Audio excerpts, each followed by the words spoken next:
Despite it all, at least with one half of the country, right? So when Mr. Trump's arrives at Reagan National, I'll bring you back out there now. All right, now, while millions of Americans do celebrate that Donald Trump victory, others have mobilized in anger across the country in at least 25 cities. Thousands marched in protest against his win.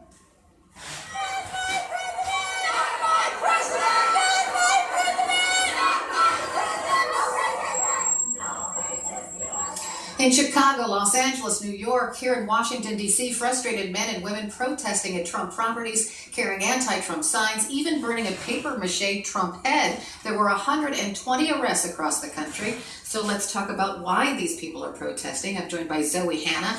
She's a senior at the University of Pittsburgh. She helped organize some of the protests that took place in Pittsburgh. Good morning, Zoe.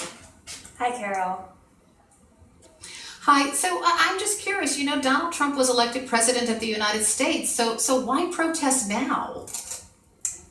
Well, we've been protesting. When you see the Black Lives Matter protests, Fight for 15 protests, Students Against Debt, these are things that we've been protesting throughout the campaign and even before that. So, well, but still, I'm going to interrupt you here because yes, there were protests before the election, but now the election has taken place and the people have spoken. So why continue to protest?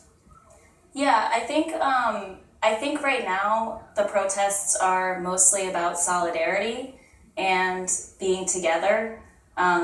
People are really scared and sad. Basically, anybody who is not a white man doesn't know if they're going to be safe in this country for the next 4 years. And even if everything is going to be fine, the shock that people were feeling on Tuesday night and on Wednesday is just so paralyzing. And I think people are hitting the streets because they're really angry and they're really scared and they need to be together. Well, tell me, you say people are scared. What specifically do they fear happening?